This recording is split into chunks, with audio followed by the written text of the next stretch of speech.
Fala meu povo, sejam muito bem-vindos ao Los Angeles. Eu sou o Zaga e nesse vídeo eu vou analisar em detalhes tudo o que acontece aí nesse filme da Viúva Negra, todos os easter eggs e todas as referências que talvez você não tenha visto. Então, sem enrolação, seu Percival joga o nosso alerta de spoilers aí. Caso você não tenha visto o filme, salva esse vídeo pra ver depois e volta aqui mais tarde e vamos começar. O filme abre em Ohio, no centro-oeste dos Estados Unidos, em 1995. No início a gente vê a Natasha com a família de fachada dela, de espiões russos, composta também pela Yelena Belova, rival delas nos quadrinhos, aqui adaptada como irmã. O pai fake dela, o Guardião Vermelho, que é uma contrapartida russa ao Capitão América e chegou até a ser casado com a Natasha nos quadrinhos, aqui ele é adaptado como pai. E a figura materna, Melina Vostokov, que nos quadrinhos é conhecida como a Dama de Ferro, também é uma vilã das histórias da Natasha. É dessa família totalmente disfuncional que a gente consegue entender melhor o passado da Natasha como assassina e por que ela quer se desfazer desse passado dela. O tema central do filme é o perdão à família, por isso que a Natasha fala em Ultimato que ela não tinha uma família até conhecer os Vingadores. Mas agora, no fim desse filme, ela fala que ela acaba tendo duas famílias, porque ela perdoa essa família de fachada dela, mas antes de conhecer os Vingadores, ela não via essa família do filme como uma família mesmo, por isso que ela fala que antes dos Vingadores não tinha família. O filme se passa entre os eventos de Guerra Civil, quando os Vingadores brigaram entre si, e os eventos de Guerra Infinita, quando eles precisaram se entender para combater o Thanos. Então é exatamente isso, esse perdão à família russa da Natasha, que faz com que ela pudesse ajudar a reconciliar os Vingadores nesse período. E é esse crescimento e esse perdão que a gente vê no filme que faz a gente entender também o cargo de liderança que ela assume em Vingadores Ultimato depois dos eventos de Guerra Infinita. Espiões russos são uma realidade nos Estados Unidos, né? Em 2010, por exemplo, dezenas de russos infiltrados morando nos Estados Unidos foram encontrados e presos, incluindo casais. Essa é até a premissa de uma série chamada The Americans. Os créditos de abertura do filme, inclusive, tem uma alusão a isso com uma reportagem de TV do canal WHIH, que é o canal fictício do MCU. Aparece até nas notícias quando o Homem-Formiga é preso no filme dele e tudo mais. 1995 também é um ano importante no universo da Marvel, porque é o ano onde se passam os eventos do filme da Capitã Marvel, quando a SHIELD e a Carol Danvers estavam lidando com os Kree e os Skrulls que estavam invadindo a Terra. E a gente vê aí nessa cena da infância da Natasha algumas coisas que vão ser referenciadas depois no fim do filme. A primeira é aquela troca de assobios entre a Natasha e a Yelena que elas usam pra se despedir no fim do filme também.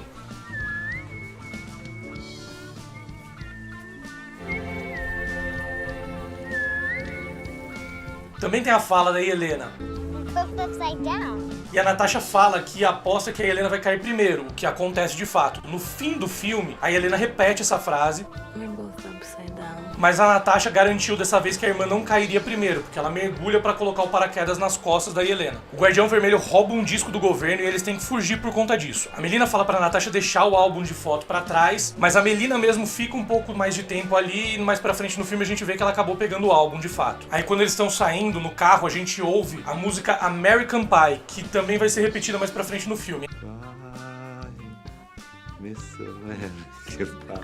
É interessante reparar que a Yelena gosta da música por conta da melodia cativante, sem se tocar da letra pesada e o significado da mensagem. Da mesma maneira que ela também não entende o que está acontecendo ali, ela acha que aquilo é uma família mesmo, enquanto a Natasha já está ciente de que eles não são exatamente uma família, que eles são espiões. Então isso mostra também a inocência da Yelena. Eles passam por um jogo de futebol americano que reflete a cultura americana e a vontade das meninas de continuar nos Estados Unidos. Mas também reflete um verso da própria música preferida da Yelena que fala sobre uma banda marcial no intervalo de um jogo se recusando a deixar o campo, e na imagem a gente consegue ver a banda atrás do jogo. Quando eles chegam no hangar, o Alexei mostra sua super força. Eles são perseguidos pela SHIELD, não pelo FBI ou pela CIA, como os espiões russos foram na vida real, o que indica que eles podem ter interferido com alguma missão da SHIELD especificamente. E a gente descobre isso mais pra frente quando eles chegam em Cuba pra encontrar o General Dreykov. Aí em Cuba, o General Dreykov pergunta sobre o North Institute, que é uma instituição que já apareceu nos quadrinhos da Viúva Negra, uma instituição que estava tentando matar viúvas negras depois de comprar a tecnologia dos sucessores do Quarto Vermelho. No filme é um programa similar, mas a gente descobre que ele é liderado pela SHIELD, que na verdade tinha infiltrados da Hydra no comando na época. E a gente descobre que esse programa tem ligação com o programa do Soldado Invernal e com as pesquisas para alcançar o controle mental tanto dos soldados invernais como das viúvas negras. O Dreykov, esse personagem que aparece aí, ele foi citado pela primeira vez lá em Vingadores 1, em 2012, pelo Loki, quando ele tá discutindo com a Natasha ali, ela tá tentando extrair a informação dele e ele fala sobre o passado dela. Can he wipe out that much red? Dreykov's daughter. Em Cuba, a Melina fala pra Natasha. É uma frase que vai ser referenciada mais pra frente no filme quando ela pergunta pra Natasha como ela fez pra não perder o coração dela. Tell me, how did you keep your heart?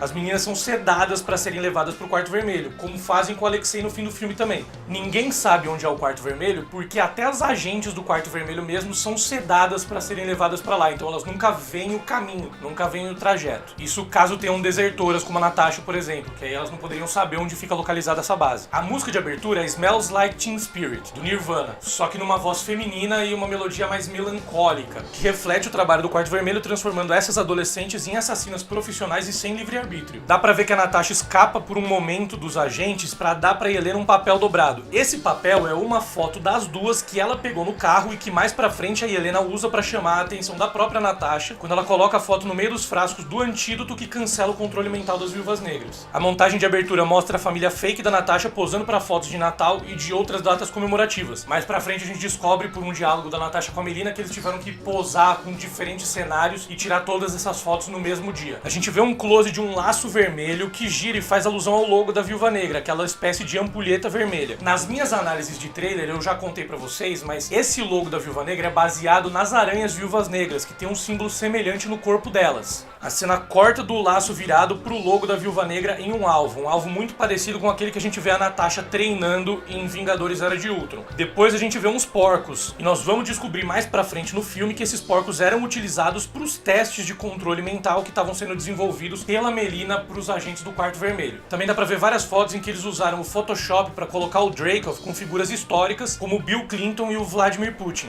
Ele diz que ele trabalha nas sombras, escondido, mas por essas fotos com grandes líderes mundiais não dá pra acreditar muito, né? Depois da abertura a gente pula 21 anos pra 2016, quando a Natasha tá em fuga do governo americano por conta dos eventos de guerra civil. Se vocês não lembram, no começo do filme ela tinha até decidido assinar os tratados de Sokovia, mas depois ela acaba atacando Pantera Negra e mudando de lado pra ajudar o Capitão América e ela acaba virando uma desertora, uma fugitiva. A gente vê o Thunderbolt Ross de volta ao universo cinematográfico da Marvel. Ele diz que a Natasha violou os acordos de Sokovia, uma referência à guerra civil e à discussão sobre o registro de heróis. Ele também fala que ela atacou o rei de Wakanda, que é uma referência àquele momento que ela mudou de time e ajudou o Capitão América e o Bucky atacando o T'Challa. É interessante que ele usa o termo rei de Wakanda porque em Guerra Civil, quando a Natasha ataca o T'Challa, ele ainda era príncipe de Wakanda, ele ainda não tinha sido coroado rei. Ele só vai ser coroado rei durante os eventos de Pantera Negra, o filme dele mesmo. Então pode ser que os eventos desse filme se passem um pouco depois do filme do Pantera Negra, que se passa logo depois de Guerra Civil, alguns dias depois de Guerra Civil. Então o filme tá aí nesse meio entre Pantera Negra e o epílogo de Guerra Civil, quando o Capitão América vai resgatar os heróis presos, que a gente descobre mais pra frente no filme. Ele também fala sobre os heróis que ele prendeu, né, uma referência aí à Guerra Civil, que depois vão ser resgatados pelo Capitão América. Inclusive o Incredible Shrinking Convict, que ele usou ali o termo Incredible, uma referência ao Hulk, que ele participou do filme do Hulk, né, e se referindo ao Homem-Formiga. Aí no fim do filme a gente descobre que a Natasha ajudou o Capitão a libertar esses heróis e ela que arrumou o Queen Jet, aquele avião, né, da SHIELD, que eles usam enquanto estão em fuga. É o mesmo Queen Jet também que a gente vê em Guerra Infinita. A Natasha fala também sobre as pontes de safena do General Ross, e isso é uma referência também à Guerra Civil, quando ele comenta a ausência dele dos filmes, né, falando que ele teve que fazer algumas pontes de safena, que ele teve um ataque cardíaco. A gente descobre que ela enganou o general e que ela está bem longe numa balsa na Noruega. Corta pro Marrocos e a Yelena está liderando uma equipe de viúvas que está caçando uma viúva desertora. A desertora entra em batalha com a Yelena e solta o antídoto que libera ela do controle mental. É legal reparar que a Yelena solta a faca de uma mão para outra durante a batalha, que é um movimento que também foi feito pelo Soldado Invernal contra o Capitão América. E a Natasha também faz o mesmo momento depois lutando contra o treinador. E isso reflete esse treinamento igual das duas. E mostra também como os programas do Soldado Invernal e das Viúvas Negras estavam interligados, né? Nos quadrinhos, por exemplo, o Bucky chegou até a treinar a Natasha no Quarto Vermelho. Aí a primeira vez que a gente vê o treinador, ele tá assistindo os vídeos da Batalha do Aeroporto em Guerra Civil. Isso já mostra como ele é capaz de estudar e imitar os golpes dos inimigos, né? Ele assiste a luta entre o Pantera Negra e o Gavião Arqueiro, mas é interessante notar que ele assiste de um ângulo aéreo, né? Como se fosse um drone ou um satélite. E como a gente descobre que o Quarto Vermelho fica ali acima da Terra, é muito natural que eles tivessem algumas câmeras apontadas para lugares e momentos que ele pudesse estudar heróis e possíveis adversários, né? E mais pra frente no filme a gente vai ver ele imitar os golpes dos dois, tanto do Gavião Arqueiro quanto do Pantera Negra que ele tá assistindo nessa cena. E também é legal a gente falar que essa cena foi alterada pro trailer. No trailer, na verdade, ele tava assistindo as cenas da batalha da Natasha em Homem de Ferro 2 e não essa cena que ele tá vendo no filme. Então a Marvel também alterou essas imagens pra não dar pistas de quando isso seria, né? De que momento da história isso seria. Nos quadrinhos, o treinador ele é chamado de Tony Masters. Ele é um assassino com memória muscular e poderes de espelhar completamente os golpes de qualquer um. Nesse filme eles mudaram o o gênero dele, transformaram o Anthony em Antônia, a filha do Draco. Também mudaram um pouco os poderes do personagem, né? Não é algo inato, não é algo que vem dele, né? É um negócio que vem do chip que tá implantado na cabeça dela em alinhamento com a armadura que ela usa e a tecnologia dessa armadura. A tecnologia da roupa dela, inclusive, é muito semelhante à armadura do Tony Stark, principalmente quando a armadura começa a ler os ataques do Capitão América e contra-atacar automaticamente em Capitão América Guerra Civil. Como a gente descobre em Homem-Aranha Longe de Casa, nem sempre o Tony Stark desenvolve essas tecnologias sozinho. O Mistério, por exemplo, era um ex-funcionário das indústrias Stark que ajudou a desenvolver a tecnologia BARF e depois roubou essa tecnologia para usar para os seus interesses pessoais. Então pode ser que a gente descubra mais pra frente aí que o Quarto Vermelho tinha alguém infiltrado nas indústrias Stark e que acabou roubando essa tecnologia da armadura do Tony para usar na armadura do treinador. A gente vê a Natasha chegando em um trailer na Noruega onde ela encontra o Rick Mason, que é o cara que auxilia ela nessa fuga e consegue passaportes, equipamentos e tudo mais pra Natasha. A Natasha reclama de um dos nomes dos documentos, Fanny Longbottom, que depois na cena pós-créditos a gente descobre que é o nome do cachorro da Helena. Come on, Fanny. A Natasha fala com o Mason sobre Budapeste, e ele utiliza a pronúncia americana, mas ela corrige ele usando a pronúncia húngara, a pronúncia correta, né? Budapest? Yeah, Budapest. No, it's Budapest. O mesmo aconteceu em Vingadores 1. Ela utiliza a pronúncia húngara, né? Se você reparar bem, e o Gavião Arqueiro utiliza a pronúncia americana. Just like Budapest all over again.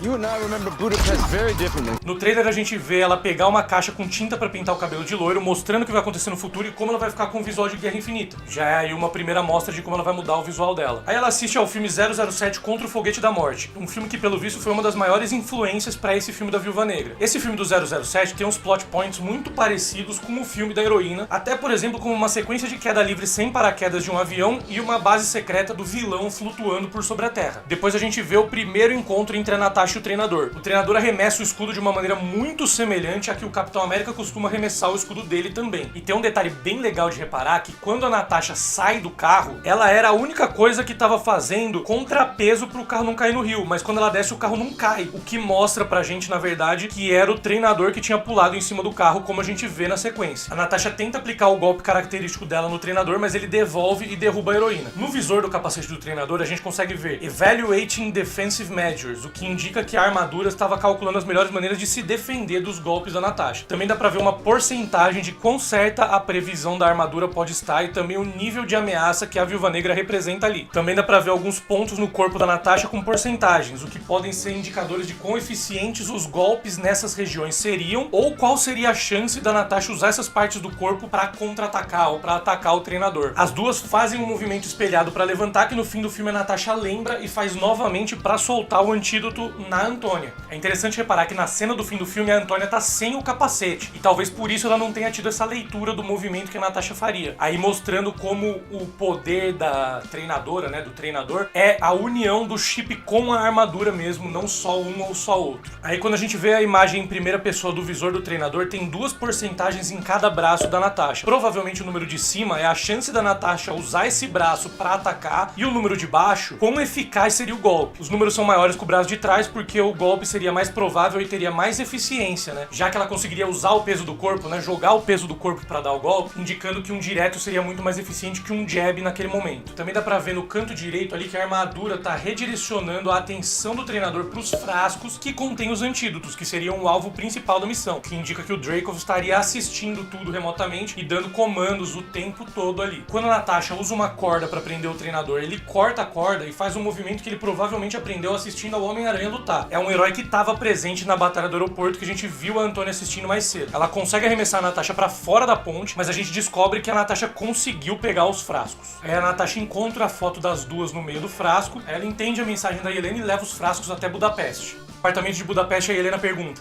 What bullet does that? E a Natasha responde.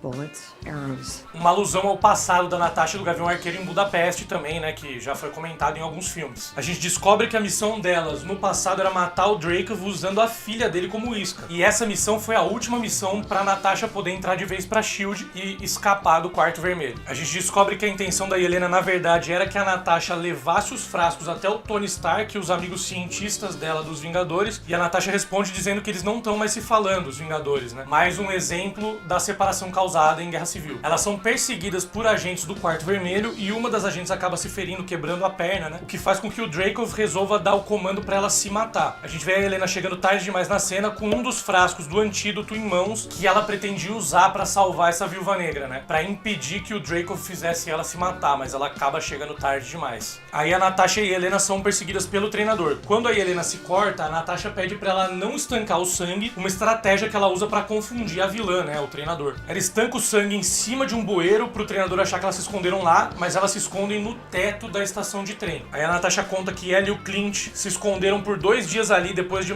matar o Dreykov, e entre os desenhos na parede a gente vê um jogo da velha, umas flechas do Gavião Arqueiro e um jogo de forca. Se a gente levar em consideração as letras que foram usadas e as letras erradas que já usaram, a palavra pode ser butterfly, né? Borboleta em inglês, que por acaso é um tipo de presa das aranhas viúvas negras. A gente vê um flashback da missão da Natasha no Clint, e no ponto eletrônico da Natasha a gente ouve a voz do Jeremy Renner, o ator que faz o papel do Gavião Arqueiro, né? Natasha, we clear? Então temos um pequeno cameo de voz aí do Gavião Arqueiro no filme. Mas ele não tá acreditado e ele não aparece fisicamente, é só um áudiozinho dele ali. Aí quando a Antônia desce do carro, a gente ouve um som com as passadas dela.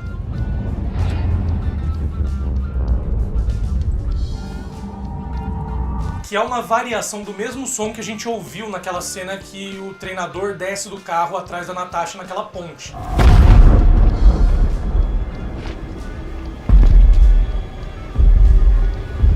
Então era uma primeira pista aí de quem seria o treinador, porque até esse momento do filme a gente ainda não sabia quem estava por trás da máscara. A Helena faz referências aos Big Avengers e o Deus do Espaço, que é uma referência ao Thor. E ela faz piada com a pose de heroína da Natasha, uma piada que surgiu no próprio set de filmagem, quando a atriz Florence Pugh descobriu que essas poses eram só estéticas, mas que não seriam nada práticas na vida real. E que na realidade, na vida real, elas seriam até perigosas, poderiam até causar fraturas nas pernas e coisas assim. E ela foi alertar a Scarlett Johansson disso e acabou surgindo essa piada ali no set mesmo. Essa piada se estende, mais pra frente a gente vai ver a Helena tentando imitar a pose da Natasha, que era um teste pra ela ver se ela começaria a usar a pose também, mas ela logo desiste. A Helena fala que inventou história sobre a família dela e que fala que tem uma irmã que se mudou pro oeste e que o marido dela renova casas. Isso pode ser uma referência ao relacionamento da Natasha com Bruce Banner e a maneira que o Hulk renova casas, destruindo todo tipo de estrutura que vê pela frente. Ela também menciona que queria ter um cachorro, algo que a gente vê ela conquistar na cena pós-créditos. Aí quando as duas estão no carro, a Helena fala sobre o colete, né? Sobre esse colete ser a primeira peça de roupa que ela comprou depois que ela conseguiu se libertar do controle mental do Dreykov. Mais pra frente ela entrega o colete pra Natasha, completando a explicação sobre a mudança do visual da Natasha, da heroína, entre Guerra Civil e Guerra Infinita. E adicionando mais carga emocional e mais peso também pra essa mudança de visual aí, não só um negócio estético, né? Mas um negócio também emocional. Depois a gente encontra o Guardião Vermelho na cadeia. Ele tá contando uma história sobre o encontro dele com o em 1983 ou 84. Mas o outro prisioneiro fala que seria impossível porque o Capitão América ainda estava congelado na época. Mas pode ser que o Alexei não estivesse mentindo. Pode ser que isso seja uma referência ao Isaiah Bradley, o Capitão América negro que foi apresentado na série do Falcão e o Soldado Invernal. O Isaiah Bradley foi preso por volta de 1950 e ficou 30 anos preso. Então pode ser que esse encontro tenha realmente acontecido se a gente pensar que ele teria saído da prisão naquela época. Ou pode ser ainda que ele tenha encontrado aquele Capitão América que voltou no tempo pra ficar com a Peggy e que aparece no fim de Ultimato ali, já idoso, no fim do filme, né? Embora eu não acredite que essa possibilidade seja muito provável. Acredito mais no Isaiah Bradley. Ou até numa mentira de fato do Alexei. E quando o Alexei tá contando essa história, ele também fala sobre como ele usou o escudo pra jogar o Capitão América pela janela. Que é algo que a gente vê ele fazer depois no avião, né? Na cena mais pro fim do filme. Então ele acaba tendo esse momento de glória dele aí, repetindo o que aconteceu na história dele. Mesmo que a história não tenha acontecido, o que aconteceu na história, o que ele conta, ele conseguiu fazer depois. Ele tem um monte de tatuagens, incluindo Karl Marx nos dedos e uma teia de aranha no cotovelo, que possivelmente é uma referência ao envolvimento dele com o programa das Viúvas Negras ali, né? O outro prisioneiro que ele quebra o braço é chamado de Ursa e Big Bear pelo Alexei, que é uma referência ao Ursa Maior, um mutante soviético dos quadrinhos com a capacidade de se transformar em urso. Então vimos um mutante aí possivelmente no filme também. Aí as meninas vão tirar o Alexei da prisão e no tablet delas a gente vê que a prisão chama Seventh Circle, o que que é o nome de um arco do Demolidor e do Justiceiro nos quadrinhos, mas também é uma referência ao Inferno de Dante, o 7º círculo do inferno reservado para quem cometeu atos de violência. E a gente vê que o Alexei é forte o suficiente para passar dos guardas da parte subterrânea e derrubar a porta da prisão, mas ele não consegue passar dos guardas que ficam no nível do chão, talvez justificando aí o porquê dele ainda não ter conseguido fugir da cadeia sem a ajuda de alguém, né? Aí a Natasha faz a pose dela, a Helena explode uma torre causando uma avalanche e o Guardião Vermelho usa o escudo de um dos guardas para pular e escapar, um movimento muito parecido com o que a Natasha faz em Vingadores com a ajuda do Capitão América para se lançar em um dos Chitauri. Elas resgatam o Guardião Vermelho e aí Helena agride ele quando ele pergunta se ela tá naqueles dias. E ela responde que ela não tem útero, um callback à conversa da Natasha com o Bruce Banner em Vingadores Era de Ultron, quando ela revela que parte do treinamento das Viúvas Negras consiste em dar pras agentes cirurgias de histerectomia para que elas não possam se reproduzir. Aí tem uma piada sensacional também do Alexei, como ele tem orgulho das filhas assassinas, que tá orgulhoso do tanto de sangue que elas derramaram, que é um callback também pra conversa da Natasha com o Loki, quando ele fala do passado vermelho da Natasha que ela quer se livrar. Aí a gente encontra a Melina na fazenda, usando nos porquinhos ali a tecnologia de controle mental que ela desenvolveu pro Quarto Vermelho. A gente descobre que ela não se sente nem um pouco mal em torturar um dos porquinhos e menos ainda em utilizar esse controle mental em agentes do Quarto Vermelho. Toda a ação da Melina no filme é muito suspeita. Tudo que ela fez nesse filme eu fiquei suspeitando de que ela pudesse ter segundas intenções. A gente sabe que ela também tem um bloqueio de feromônios, né, que nem a Natasha e a Helena, que impede elas de atacar o Dreykov. E ela parece mudar de lado muito rápido, né? Ela alerta o Quarto Vermelho e depois ela muda de lado muito rápido pro lado da Natasha. Sem muita explicação, né? Pra ajudar a Natasha a matar o Dreykov. Sem o Dreykov no comando, ela poderia assumir de vez o controle do Quarto Vermelho. Também é muito suspeito que com todo o equipamento que ela tinha na fazenda, ela só tivesse um ponto eletrônico, como se ela fizesse questão de que toda a comunicação naquele momento passasse por ela.